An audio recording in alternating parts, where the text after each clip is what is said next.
সংস্কারের বিপক্ষে নয় বিএনপি। জুলাই সনদে সই করে 1 মাসে নির্বাচনী রোডম্যাপ দেওয়া সম্ভব। ভোটে দেরি হলে আন্দোলনের হুঁশিয়ারি নেতাদের। ডিসেম্বরের মধ্যে তার আগে যদি নির্বাচনের ব্যবস্থা করেন এ নিয়ে কোনো প্রশ্ন উঠবে না। সনদ সই করে নির্বাচনের ডেট 1 মাসের মধ্যে দেওয়া সম্ভব। জানুয়ারির মধ্যে হওয়াই ভালো। এর পরে গেলে এটা এই জাতি জনগণ বিএনপি আমরা মানব না। ভোটের আগে মৌলিক সংস্কার চায় এনসিপি। লেভেল প্লেইং ফিল্ডের আশা নেতাদের। স্বৈরতান্ত্রিক ভিত্তি এটাকে বিলোপ করে একটা গণতান্ত্রিক কাঠামো তৈরি করা। সংস্কার সবগুলো রিপোর্ট অলরেডি চলে এসেছে। দলগুলো এবং বিভিন্ন পক্ষ যারা রয়েছে তারা যদি একটা রুমে বসে ডিসেম্বর থেকে জুনের মধ্যে নির্বাচন করা সম্ভব। স্থানীয় নির্বাচন দিয়ে ইসিকে সক্ষমতার প্রমাণ দেওয়ার আহ্বান জামায়াতের। স্থানীয় সরকার নির্বাচনটা দিন, আমরা দেখি আপনাদের সদিচ্ছা এবং সক্ষমতা কতটুকু। দেখছিলেন প্রধান শিরোনাম। রাত 11টার সময়ে সঙ্গে আছি আমি সাখাওয়াত হোসেন শাহ। এবার অন্যান্য শীর্ষ সংবাদ। আওয়ামী লীগ নিষিদ্ধে 100 দিনের আলটিমেটাম। পুনর্বাসন চেষ্টা প্রতিহতের হুঁশিয়ারি 3 দল সংগঠনের। বিচার না করলে অন্তর্বর্তী সরকারকে বইতে হবে রক্তের দায়। ধর্মগুরু পোপ ফ্রান্সিসের অন্ত্যেষ্টিক্রিয়ায় যোগ দিতে রোমে প্রধান উপদেষ্টা। ভ্যাটিকান সিটিতে কাল শেষকৃত্য, যোগ দেবেন বিশ্ব নেতারা। বেসিক ব্যাংক ঋণ জালিয়াতি মামলায় গুরুতর অসঙ্গতি। পুনঃতদন্তে ফেরত পাঠালেন আদালত। মন গড়া অভিযোগপত্রে ন্যায় বিচার নিয়ে শঙ্কা। দুদকের কার্যক্রম খতিয়ে দেখার পরামর্শ।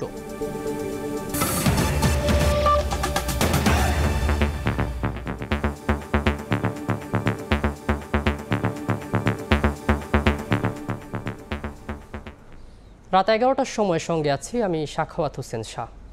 সংস্কারের বিপক্ষে নয় বিএনপি, তবে সংস্কারের নামে নির্বাচন বিলম্বিত করার চেষ্টা হলে আবারও আন্দোলনে নামার হুঁশিয়ারি দিয়েছেন দলটির নেতারা। বলছেন জাতীয় ঐকমত্য কমিশনে দেয়া রাজনৈতিক দলের প্রস্তাব প্রকাশ করে 1 মাসের মধ্যেই জুলাই সনদ স্বাক্ষর করে নির্বাচনী রোডম্যাপ দেওয়া সম্ভব। আহমেদ সালেহিনের রিপোর্ট। জুলাই বিপ্লবের পর ভেঙে পড়া রাষ্ট্র মেরামতে সংস্কার প্রস্তাবে রাজনৈতিক দলগুলোর সাড়া আশা জাগিয়েছে নতুন বাংলাদেশ বিনির্মাণে। এর সঙ্গে যোগ হয়েছে 1.5 যুগের ভোটাধিকার ফিরে পাওয়ার আকাঙ্ক্ষা পূরণে দ্রুত নির্বাচন আয়োজন। রাজনৈতিক দলগুলোর মধ্যে এ নিয়ে মিশ্র প্রতিক্রিয়া থাকলেও দেশের অন্যতম রাজনৈতিক দল বিএনপি সংস্কারের পাশাপাশি শিগগিরই নির্বাচন অনুষ্ঠানে নিজেদের অবস্থানে অনড়। আর এ নিয়ে বরাবরের মতোই কিছু মহলের সমালোচনার মুখে বিএনপি। দলটি সংস্কার চায় না, ক্ষমতা চায়, এমন অভিযোগে দলটির নেতাদের সাফ জবাব। স্বৈরাচারী সরকার ক্ষমতায় থাকতেই রাষ্ট্র মেরামতের 31 দফা দিয়ে এসেছেন তারা। জাতীয় ঐকমত্য কমিশনের সংস্কারের প্রস্তাবেও সাড়া দিয়ে বিএনপি ইতিবাচক অবস্থান নিয়েছে বলেও জানান নেতারা। সংস্কার নিয়ে তো বিএনপির কোনো সমস্যা নেই। বিএনপি তো এই সংস্কারের কথা বলতেছে আজকে 7-8 বছর থেকে। একবারে কি সংস্কার হয়? সংস্কার চলতেই থাকবে। যে সরকারে আসুক সংস্কার করতে হবে।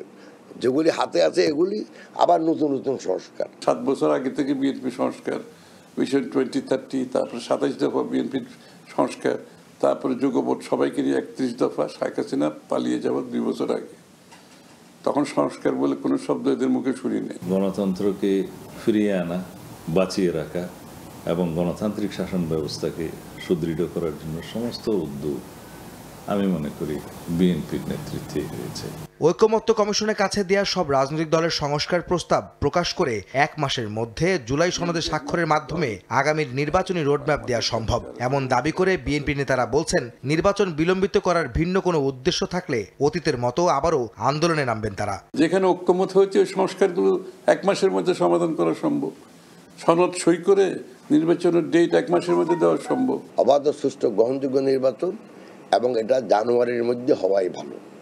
এর পরে গেলে এটা এই জাতি জনগণ বিএনপি আমরা মানব না। বিএনপি নেতারা বলেন, ডিসেম্বরের মধ্যে নির্বাচন হলে অন্তর্বর্তীকালীন সরকারের অধীনেই জাতীয় নির্বাচন নিরপেক্ষ হতে পারে। প্রফেসর মোহাম্মদ ইউনূস তিনি তার নিউট্রালিটি, নিরপেক্ষতা বজায় রাখবেন, সেটা আমরা আশা করি। ডিসেম্বরের মধ্যেই নির্বাচনী রোডম্যাপ আদায়ে নিজেদের মতামতের সঙ্গে ঐক্যমত্যে শরিক ছাড়াও বিভিন্ন রাজনৈতিক দলের সঙ্গে আলোচনা চালিয়ে যাচ্ছে বিএনপি। আহমেদ সালেহিন, সময় সংবাদ, ঢাকা। নির্বাচন বিলম্বের পক্ষে নয় জাতীয় নাগরিক পার্টি এনসিপিও। অন্তর্বর্তী সরকারের বেঁধে দেয়া সময়ের মধ্যেই মৌলিক সংস্কার শেষ করে ভোট সম্ভব বলে মনে করেন নেতারা। তাদের প্রত্যাশা, নির্বাচনে লেভেল প্লেইং ফিল্ড নিশ্চিতে সরকার এবং রাজনৈতিক দলগুলো আন্তরিক হবে। শাবাব ওয়াসির রিপোর্ট।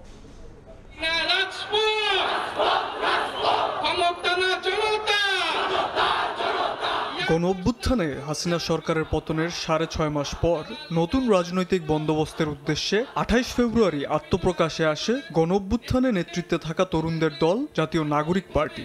নির্বাচনের আগে মৌলিক সংস্কার ও আওয়ামী লীগের বিচারের দাবিতে অনড় দলটি। মৌলিক সংস্কার কথাটার মানে হচ্ছে আমাদের রাষ্ট্রের যে স্বৈরতান্ত্রিক ভিত্তি, এটাকে বিলোপ করে একটা গণতান্ত্রিক কাঠামো তৈরি করা। প্রধানমন্ত্রী যাতে স্বৈরতান্ত্রিক না হয়ে উঠতে পারে, সেজন্য যাতে দুইবারের পরে কেউ প্রধানমন্ত্রী না থাকে। সরকারের বেঁধে দেওয়া সময়ের মধ্যেই মৌলিক সংস্কার সম্পন্ন করে নির্বাচন সম্ভব বলে জানান এনসিপি নেতারা। সংস্কার সবগুলো রিপোর্ট অলরেডি চলে এসেছে। এটা যদি দলগুলো এবং বিভিন্ন পক্ষ যারা রয়েছে তারা যদি একটা রুমে বসে এবং 1 থেকে 2 মাস সময় নেয় এবং সবাই সাইনিং পেপারের মধ্যে দিয়ে একটা ঐক্যমতে পৌঁছায়, যে সময় নির্বাচন হোক আমরা সর্বোচ্চ ভালো রেজাল্ট করতে চাই।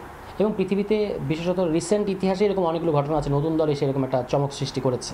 নির্বাচন অংশগ্রহণমূলক ও লেভেল প্লেইং ফিল্ড নিশ্চিত করতে নির্বাচন কমিশন ও রাজনৈতিক দলগুলির সদিচ্ছা প্রত্যাশা করে এনসিপি। ইলেকশন কমিশনের সাথে কথা বলেছিলাম, নির্বাচনের আচরণবিধিতে পরিবর্তন নিয়ে আসতে হবে এবং ক্যাম্পেইন যে বাজেট রয়েছে সেটাতেও পরিবর্তন নিয়ে আসতে হবে, ফাইন্যান্সিয়াল। আর এগুলোতে পরিবর্তন আনার জন্য রাজনৈতিক দলগুলো তাদের মধ্যে কৃষ্টি কালচারগুলো পরিবর্তন করতে হবে। প্রয়োজনীয় সংস্কার না করে নির্বাচনে গেলে গণঅভ্যুত্থানের আকাঙ্ক্ষা ব্যর্থ হবে বলেও মনে করেন এনসিপির এই শীর্ষ নেতা। শাবাব ওয়াসি, সময় সংবাদ, ঢাকা। স্থানীয় সরকার নির্বাচন দিয়ে ইসিকে সক্ষমতার প্রমাণ দেওয়ার আহ্বান জানালেন জামায়াতে ইসলামের আমির ডাক্তার শফিকুর রহমান। বলেন, নির্বাচনে বিশেষ কোনো দলকে সুবিধা দিলে জনগণ তা মেনে নেবে না। ময়মনসিংহ দলীয় কর্মী সম্মেলনে প্রধান অতিথির বক্তব্যে একথা বলেন তিনি।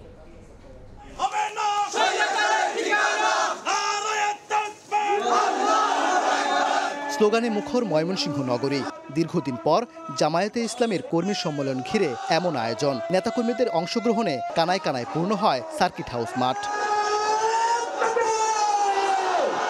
শুক্রবার দুপুরে সম্মেলনের প্রধান অতিথির বক্তব্য রাখেন দলটির আমির ডাক্তার শফিকুর রহমান। জনগণ সেবা না পেয়ে স্থানীয় সরকার ব্যবস্থা ভেঙে পড়ছে উল্লেখ করেন তিনি। ইসির সদিচ্ছা ও সক্ষমতা যাচাইয়ে দ্রুত স্থানীয় নির্বাচন দেওয়ার আহ্বান জানান তিনি। বলেন, বিশেষ কোনো দলকে সুবিধা দিলে মেনে নেবে না জনগণ। সেই নির্বাচনের আগে তারা জনগণ এখন সাফার করছে স্থানীয় সরকারের বিভিন্ন জায়গায় প্রতিনিধি না থাকার কারণে।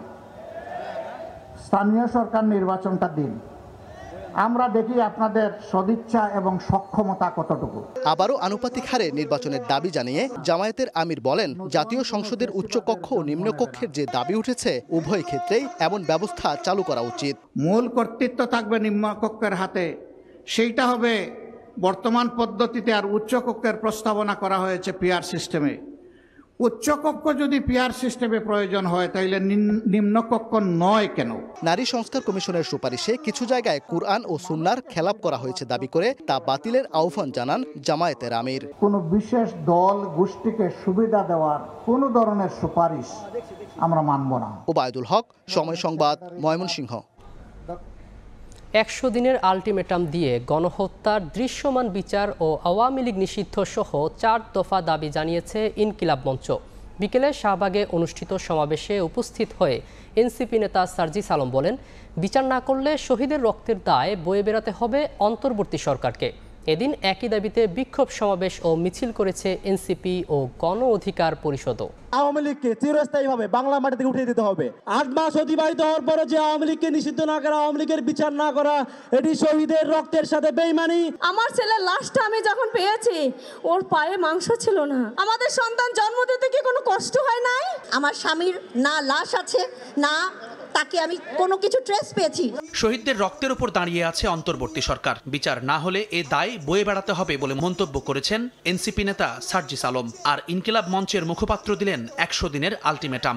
এই শহীদদের হত্যার বিচার করার পূর্ব পর্যন্ত এই অন্তর্বর্তীকালীন সরকার যদি অন্য কোনো কিছুর চিন্তা করে, তাহলে তারা তাদের সারা জীবনের এই রক্তের দায়বদ্ধতা কখনো এড়াতে পারবে না। সময় দিচ্ছি আগামী 100 দিন। এই 4 দফা যদি বাস্তবায়ন না হয়, আগামী 36শে জুলাই এই শাহবাগ থেকে সচিবালয় ঘেরাও করার জন্য মার্চ ফর বাংলাদেশ কর্মসূচি ঘোষণা করছি। এদিন একই দাবিতে বিক্ষোভ সমাবেশ ও মিছিল করেছে জাতীয় নাগরিক পার্টির গুলশান বিভাগের নেতাকর্মীরা। রামপুরায় বিক্ষোভ সমাবেশে আওয়ামী লীগের বিচার করে রাজনৈতিক কার্যক্রম নিষিদ্ধ করার দাবি জানান তারা। সেই সঙ্গে রাষ্ট্রকাঠামো সংস্কার শেষে গণপরিষদ নির্বাচনেরও দাবি জানানো হয়। যতক্ষণ পর্যন্ত আমরা এই আওয়ামী লীগকে না ব্যান করতে পারি আমরা ঘরে ফিরে যাব না। জুলাই আন্দোলনে গণহত্যার বিচার ও আওয়ামী লীগ নিষিদ্ধের দাবিতে গণসমাবেশ করেছে গণ অধিকার পরিষদও। এই ফাঁসিবাদকে নির্মূল না করা পর্যন্ত এই দেশে নির্বাচন হবে না, এই দেশে গণ অধিকার পরিষদ থামবে না। এ সময় রাষ্ট্র সংস্কারের কাজ শেষ করে নির্বাচনের দাবি জানায় গণ অধিকার পরিষদ। আমাদের দাবি কি? জুম্মান সাদিক, জ্যাভলিন, সময় সংবাদ, ঢাকা। পোপ ফ্রান্সিসের অন্ত্যেষ্টিক্রিয়ায় যোগ দিতে ইতালির রোমে পৌঁছেছেন প্রধান উপদেষ্টা। স্থানীয় সময় দুপুর 2:45টায় বিমানবন্দরে অবতরণ করেন তিনি। কাল পোপ ফ্রান্সিসের শেষকৃত্যে যোগ দেবেন ডক্টর ইউনুস সহ 100টি দেশের রাষ্ট্র ও সরকার প্রধানরা। পোপ ফ্রান্সিসকোর শেষকৃত্য অনুষ্ঠানকে কেন্দ্র করে ভ্যাটিকান সিটি এখন জনসমুদ্রে পরিণত হয়েছে। সকাল থেকেই হাজার হাজার মানুষ ভ্যাটিকানের দিকে ছুটে আসতে দেখা যায়। এদিকে বাংলাদেশ সরকারের প্রধান উপদেষ্টা ডক্টর মোহাম্মদ ইউনূস স্থানীয় সময় বেলা 2:42 রাজধানী রোমে অবতরণ করেন এবং তিনি ইতিমধ্যেই ভ্যাটিকান সিটিতে এসে পোপের প্রতি শ্রদ্ধা নিবেদন করেছেন। এদিকে পোপ ফ্রান্সিসের শেষকৃত্য অনুষ্ঠানকে কেন্দ্র করে বিশ্বের বিভিন্ন দেশের রাষ্ট্র ও সরকার প্রধানরা ইতিমধ্যেই রাজধানী রোমে আসতে শুরু করেছেন। মার্কিন প্রেসিডেন্ট ডোনাল্ড ট্রাম্প এবং জাতিসংঘের মহাসচিব সহ বিভিন্ন দেশের রাষ্ট্র ও সরকার প্রধান এবং রাজপরিবারের সদস্যরা এখানে আসবেন। আগামীকাল সকাল 10টায় অনুষ্ঠিত হবে এখানে শেষকৃত্য অনুষ্ঠান শেষে তাকে সান্তা মারিয়া মাজ্জরের গির্জায় দাফন করা হবে। এটা ছিল তার শেষ ইচ্ছা। ধারণা করা হচ্ছে 2.5 থেকে 3 লাখ মানুষ উপস্থিত হবে এই সান্তা মারিয়া মাজ্জরের পাশাপাশি এই সেন্ট পিটার্স বাসিলিকার প্রাঙ্গণে। ইতালির রোম থেকে হাসান মাহমুদ, সময় সংবাদ। আলোচিত বেসিক ব্যাংকের ঋণ জালিয়াতির একই ঘটনায় কেউ হয়েছেন আসামি, আবার কাউকে করা হয়েছে সাক্ষী। এমনকি যেসব কর্মকর্তা ঋণ দিতে চাননি তারাও আছেন আসামির তালিকায়। এমন পর্যালোচনা তুলে ধরে 2015 সালে রাজধানীর পল্টন থানায় করা একটি মামলা আবার তদন্তের জন্য দুদকে ফেরত পাঠিয়েছেন ঢাকার বিশেষ জজ আদালত। দুদক সংস্কার কমিশন প্রধান বলছেন, উদ্দেশ্যমূলকভাবে মামলা দুর্বল করার দায়ে দুদকের কার্যক্রমেরই তদন্ত করা উচিত। বেসিক ব্যাংক, এই ব্যাংকের কয়েক হাজার কোটি টাকা ঋণ জালিয়াতির ঘটনায় ঢাকা ও চট্টগ্রামে মামলা হয়েছে 50টির বেশি। তারই একটি হয় 2015 সালে পল্টন থানায়। 7 বছরের তদন্ত শেষে 2022 সালে চার্জশিট দেয় দুদক।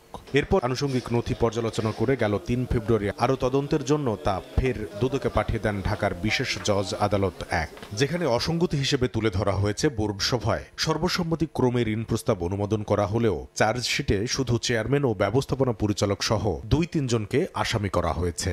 বোর্ডের বাইরে যেসব কর্মকর্তা ঋণ দিতে চাননি তাদেরও আসামি করা হয়েছে। মানা হয়নি basic bank credit policy guideline. একই অভিযোগে কাউকে করা হয়েছে আসামি, আবার কেউ হয়েছেন সাক্ষী। সেম কাজ করে পরিচালনা পরিষদের সবাই যদি সাক্ষী হয় তাহলে চেয়ারম্যানও সাক্ষী হবে। এখানে ওনাকে সাক্ষী না করে ওনারা আসামি করছে। সুপ্রিম কোর্টের এই আইনজীবীর মতে মন গড়া চার্জশিট মামলাকে শুধু দুর্বলই করেনি, প্রশ্নের মুখে ফেলেছে দুদকের সক্ষমতাকে। এই ইনভেস্টিগেশন এতদিনও বা কেন লাগবে?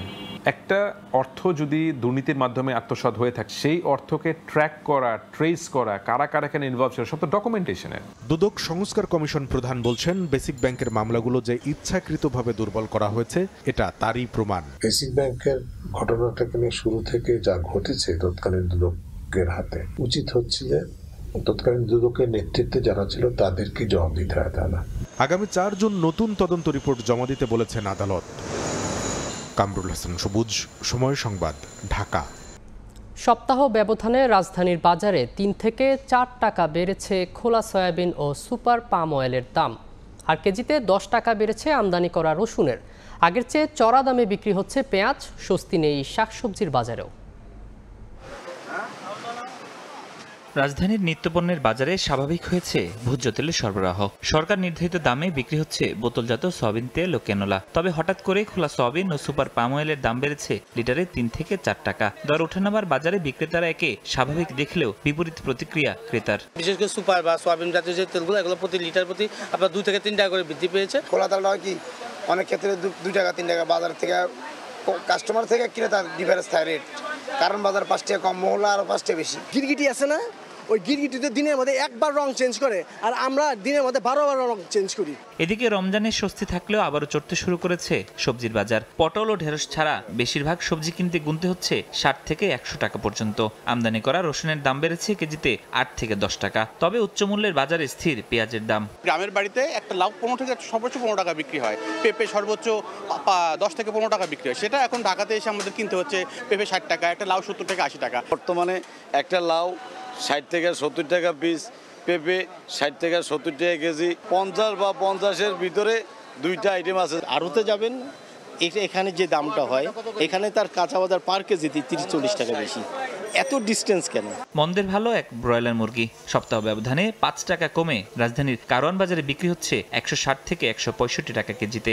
মুরগির দাম কমে আছে, কিন্তু এখন পাবলিকের লগে বার্গেনিং করা লাগে না, যে দাম আছে এই দাম হলে মনে করেন মানুষ খাইয়া শান্তি পাইতেছে। মুরগির জন্য একটু শান্তি পাচ্ছে, আসলে একটু দাম কম। ব্রয়লারের স্বস্তি মিললেও ক্রেতার অভিযোগ চড়া মাছের বাজার।